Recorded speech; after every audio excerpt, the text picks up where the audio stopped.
Bonjour, bienvenue. Olivier Lagunegrand, je suis chargé de développement à l'APF France Handicap. Je suis aujourd'hui dans le studio, l'accueil la maison de l'étudiant à l'IUT, d'Amigny. Autour de la table, il y a Salim Morabi. Nina Lampérier, Loïcia Thomas, Malia Deheul. bienvenue à vous, avec le sourire, avec l'angoisse, la première émission de radio. Et on va y aller direct. Maïla va nous expliquer un peu pourquoi on est là.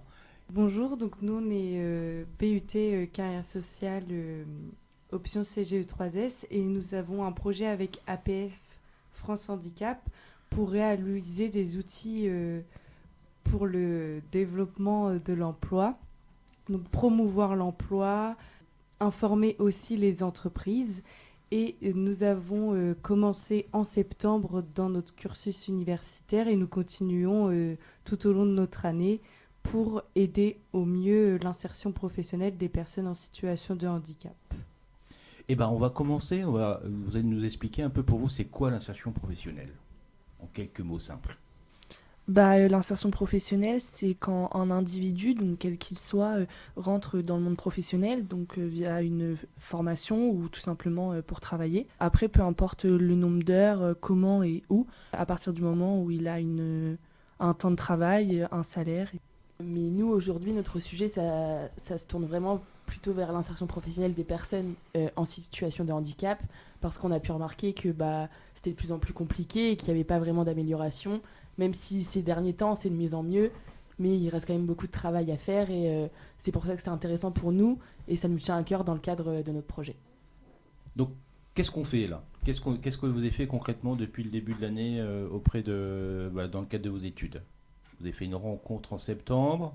On a eu une présentation donc d'APF France Handicap parce que c'était vraiment, pour ma part, c'était une association que je ne connaissais pas et je pense qu'on était beaucoup au sein de la classe à pas la connaître. Donc on a eu une présentation avec des adhérents, des bénévoles, etc. Ensuite, on a pu échanger sur l'association, leur mission, leur rôle, etc. Ce qu'ils pouvaient apporter aux personnes en situation de handicap. On a pu échanger aussi avec des personnes en situation de handicap et voir leurs difficultés et leur quotidien et on se rendait pas compte à quel point c'était compliqué pour eux de s'insérer dans la vie quotidienne et professionnelle. Et puis on a aussi Monsieur Depesquidou qui est directeur du FIPFH, Fonds d'insertion pour les personnes en situation de handicap dans le cadre de la fonction publique. Donc hier on a rencontré en visio l'AGFI qui est le pendant pour la version privée. Donc ce sont quoi ces associations ? Elles vont aider les entreprises à accueillir des personnes en situation de handicap, par exemple d'aménager un plan de travail pour les personnes en situation de handicap ou qui ont un RQTH. Et ensuite, elles vont aussi sensibiliser, une de leurs missions, c'est de sensibiliser les personnes et les entreprises, les employeurs, tous les salariés aux travailleurs en situation de handicap. Et c'est aussi promouvoir toutes les aides et tout ce qui est mis en place pour permettre l'insertion professionnelle. Ça, vous connaissiez ? Moi, non. Non. Moi, oui, mais pas en détail comme ça. Et aussi, vous avez présenté un peu vos projets. Les prénoms de ton groupe ? Donc Nina, Charlotte, Lynn. Donc on a chacune présenté des outils, on s'est mis d'accord. Ensuite, on a retenu ceux qu'on préférait. Donc parmi les 3 outils, le premier, c'est une campagne de sensibilisation auprès des managers. Le deuxième outil, c'est une application sur l'emploi, mais spécialisée pour les personnes en situation de handicap. Et le troisième outil, c'est un peu un forum emploi où on pourrait retrouver un café débat, des ateliers sur l'emploi, afin que les personnes en situation de handicap puissent être confrontées. On va les reprendre un par un. Et donc, alors, le premier, c'était quoi ? Donc c'est une campagne de sensibilisation auprès des managers. Alors les plus de cette action-là, ça serait quoi ? Ce serait vraiment de faire de la prévention auprès des managers, surtout ceux qui prennent pas de personnes en situation de handicap au sein de leur entreprise et qui préfèrent payer parce que c'est un peu les mettre de côté, de l'exclusion, et c'est pas forcément juste dans le monde du travail. Célim, Bah, moi, je trouve que c'est une bonne idée. qu'est-ce qu'il faudrait mettre dessus? Toi, tu as des idées sur ce qu'on pourrait mettre dessus sur cette campagne? Comme ça, pour les managers, un message comme ça, toi, tu aurais une idée? Bah, déjà, le fond de leur idée, elle est bonne. Je vois pas ce que, Elle est suffisante? ouais, je vois pas ce que je pourrais rajouter de plus. Bon, bah, c'est cool, c'est bien, c'est top.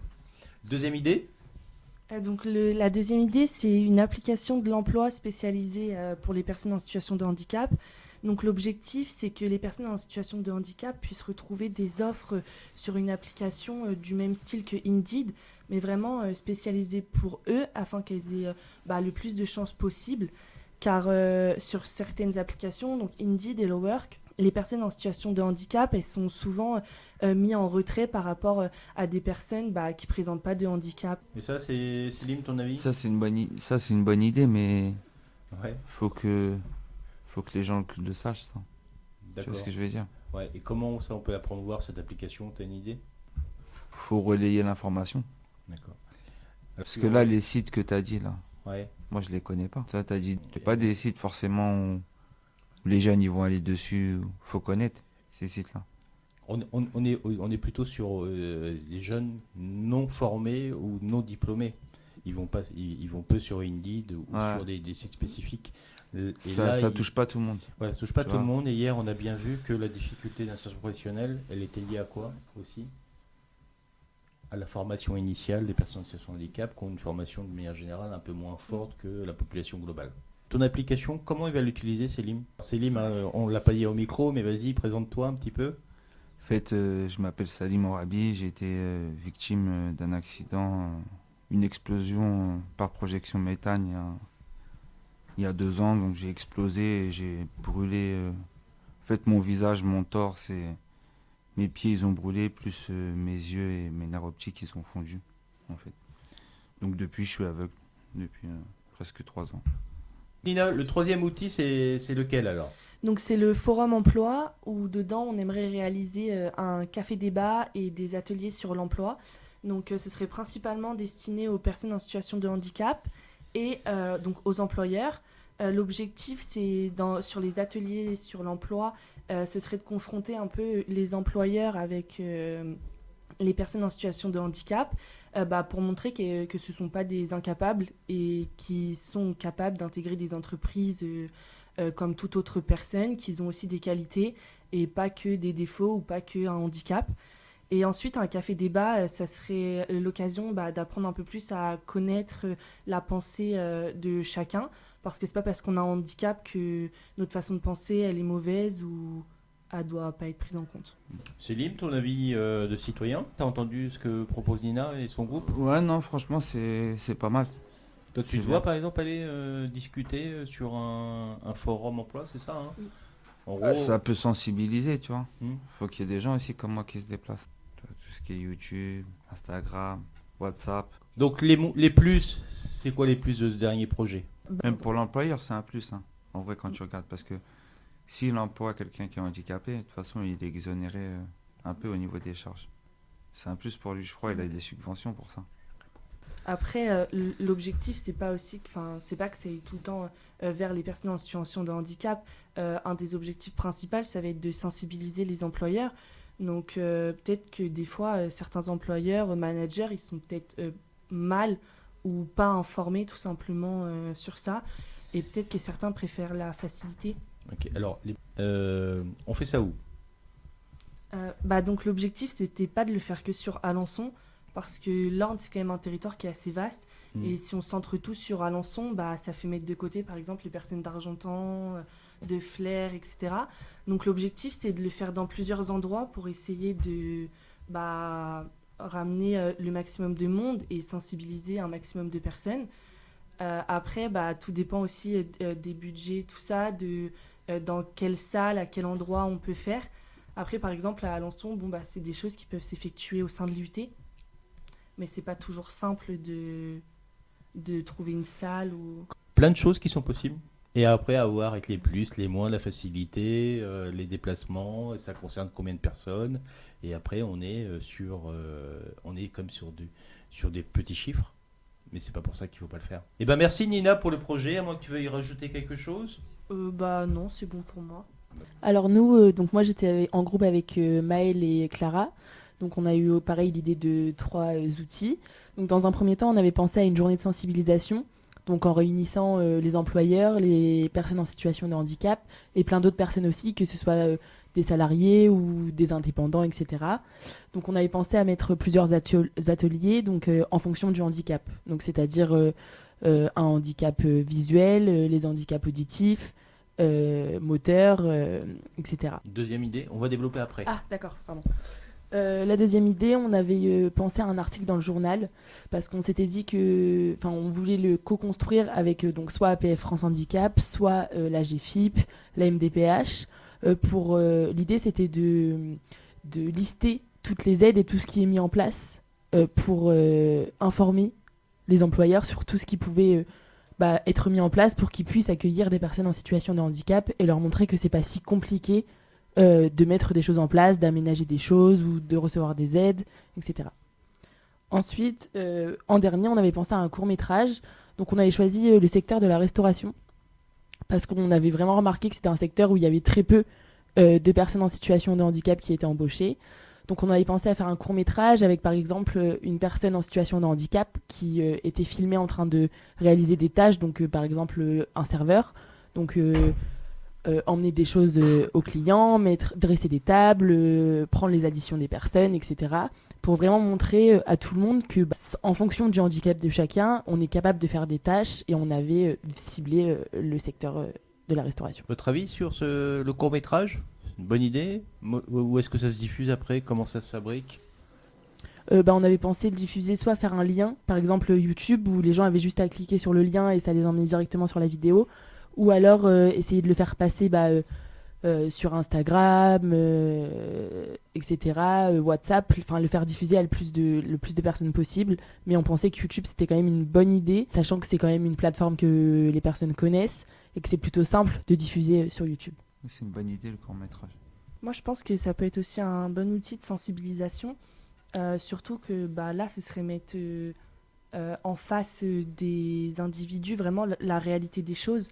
Et je trouve que des fois, il y a besoin de cette réalité pour vraiment comprendre et se rendre compte vraiment de ce que c'est le handicap, comment sont vus et comment ressentent les personnes en situation de handicap ressentent les choses, parce que c'est pas toujours évident. Et le fait que ce soit visuel, ça peut permettre aux personnes d'être plus attentives, parce que par exemple, des fois quand on reçoit des choses à lire, des articles, on est moins attentif sur le fait de se dire « Oh non, faut le lire », alors que quand c'est visuel, je pense que ça attire plus l'attention des employeurs, et ça peut, parce que forcément les employeurs n'ont pas forcément le temps ou l'énergie de passer du temps sur ça et d'essayer de découvrir des choses. Donc le court-métrage, on pensait que c'était la façon la plus simple de faire passer un message. Surtout que de nos jours, la technologie, l'informatique, c'est de plus en plus développé et les personnes, elles passent de plus en plus de temps sur les réseaux sociaux, sur Internet, etc. Ouais, puis les images, ils sont plus expressives que la parole, des fois. Et puis parfois, il n'y a pas besoin de parler, et donc ça veut dire que ça attire directement l'attention. Je pense que c'est une bonne idée et il faudrait pas oublier aussi de mettre par exemple des paroles et des sons pour les personnes en situation d'aveugle, et même une personne qui fait le langage des signes pour les personnes qui peuvent pas écouter, entendre, ou des petites choses comme ça pour aider et pour vraiment toucher au maximum les personnes en situation de handicap. Oui, c'est vrai, c'est une très bonne idée. Le travail commence à porter ses fruits. C'est très bien. Avec un deuxième projet. Moi, je pense que, comme tu l'as dit précédemment, des fois, la lecture, trop de lecture, ça nous fait perdre un peu l'information. Et c'est peut-être préférable de faire de la prévention avec du visuel plutôt que de l'écrit. Parce que maintenant, on voit tellement d'affiches, de choses écrites que finalement, on retient plus forcément. Oui, c'est vrai qu'on... Donc pour nos outils, moi j'étais en groupe avec Nawel, Lucie. Donc dans notre premier outil, ce serait une page web, donc sur Internet, où par exemple l'entreprise, si elle veut embaucher une personne en situation de handicap mais qu'elle ne sait pas comment faire, que cette page-là lui explique les aides qu'elle peut avoir, la démarche aussi à faire. Par exemple, que la personne en situation de handicap ait un RQTH, etc. Donc ça permettrait à l'entreprise de faire la démarche pour pouvoir intégrer une personne en situation de handicap dans son entreprise. Le deuxième outil, c'était un spectacle débat. En fait, ça concernait, par exemple, mettre en scène une situation de personnes en situation de handicap pendant un entretien d'embauche où on voit un recruteur qui est fermé parce qu'elle est en situation de handicap pour un peu caricaturer l'insertion professionnelle et aussi montrer aux entreprises que c'est ce qu'ils font et leur prouver qu'on peut faire aussi autrement en leur donnant des solutions grâce au spectacle débat. Et ensuite faire une conférence avec, ça rejoignait un petit peu les outils des filles, où on pourrait pas parler entre entreprises, mais aussi avec des personnes en situation de handicap sur l'insertion professionnelle et aussi permettre, par exemple, à des personnes en situation de handicap de parler avec des entreprises et de pouvoir trouver un job aussi par cette façon-là. Alors Céline, qu'est-ce que tu en penses du projet? C'est pas mal. C'est pas mal, ça sensibilise la personne qui va employer au niveau de comment il faut faire, tu vois, les démarches. Je suis pas censé savoir. Ça va dans la continuité des autres trucs en même temps. Ah ouais, On a parlé, ouais. Oui. C'est complémentaire. ça va dans la continuité. En fait, il faudrait tous les outils en même temps. Et vous, Nina, t'en penses quoi des projets là? Moi, je pense que c'est pas mal. Après, je pense qu'il faut vraiment intervenir sur la prévention. Je pense que c'est vraiment un des gros travails à faire. Après, je trouve que sensibiliser, c'est bien de sensibiliser, mais selon différentes manières. On ne peut pas sensibiliser que à l'écrit ou lors de vidéos. Il faut aussi pouvoir faire interagir les employeurs avec les personnes en situation de handicap, un peu se diversifier sur les types de prévention, parce que c'est là qu'on va plus se rendre compte des choses et puis retenir surtout les choses. C'est un truc qu'il faut que vous mettez en avant le jour où vous allez faire la sensibilisation au niveau des recruteurs, en fait. Oui, moi je pense que c'est vraiment un des points les plus importants. Toi, Céline ou Loïcia, comment vous voyez ça concrètement, par exemple, ce moment de sensibilisation là? C'est important. Ouais, mais l'action, comment faire? Comment faire?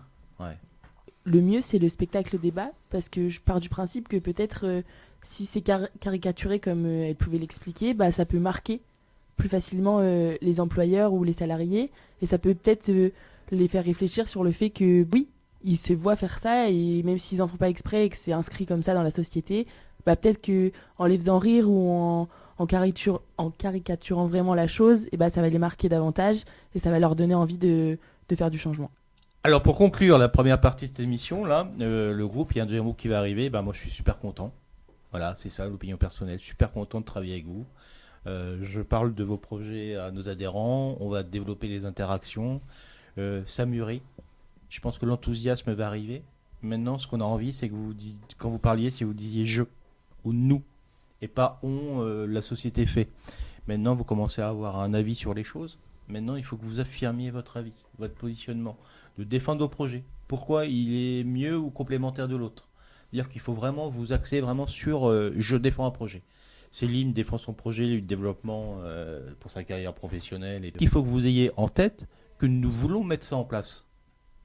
C'est pas un projet d'étudiant qui va être mis sur des feuilles A4 et puis que c'était pas mal et puis on fait rien. On veut le réaliser, hein. On veut le mettre en place. Hein. Donc nous souhaitons que cet enthousiasme se développe encore plus. Pour moi, ce projet, c'est intéressant parce que déjà, ça nous a permis d'apprendre ce qui était le handicap parce que c'était quand même un domaine fermé, qu'on ne connaissait pas, moi personnellement, pas autant, et je ne savais pas autant d'informations. Et le fait aussi d'aider des personnes en situation de handicap à pouvoir s'insérer dans la vie professionnelle, mais aussi indirectement dans la société, je trouve que c'est bien et que je suis fière aussi personnellement de pouvoir aider des personnes en situation de handicap à s'insérer dans la vie professionnelle, mais aussi dans la société. Moi aussi, je suis contente d'avoir participé à ce projet et d'être dedans, d'être ancrée. Et ça me tient à cœur aussi de le terminer et qu'il y ait vraiment des outils qui soient mis en place, qu'on n'ait pas fait tout ça pour rien. Ça m'a permis aussi d'en découvrir davantage, c'est-à-dire qu'en septembre, quand APF France Handicap nous a fait sa présentation, c'était quelque chose que, sur le moment, ça nous a marqué, on était intéressés, mais pas plus que ça. Et le fait de découvrir et de surtout discuter avec des personnes en situation de handicap, de comprendre et de connaître leur histoire et de comprendre à quel point c'est difficile pour eux de s'insérer dans la vie quotidienne ou dans la vie professionnelle, c'était vraiment intéressant. Merci. Donc moi, c'est un petit peu pareil que ce que les filles elles ont dit précédemment. En fait, quand on est arrivé et que APF France Handicap nous a présenté le projet, pour ma part, j'avais vraiment zéro connaissance dans le monde du handicap, à part, on va dire, les bases. Donc au début, j'ai eu un peu du mal à m'investir parce que je restais un peu dans ma zone de confort, on va dire. Et au final, quand on a commencé à étudier un peu plus le projet, devoir faire des recherches sur ce qui est le handicap, l'insertion professionnelle et présenter des outils, là, ça a vraiment commencé à m'intéresser parce qu'en fait, je me suis rendu compte que c'était un réel problème un peu au sein de la société et c'est des choses qu'on n'entend pas parler. Enfin, c'est pas des choses qu'on va entendre aux informations. Merci Nina. Selim, un petit mot?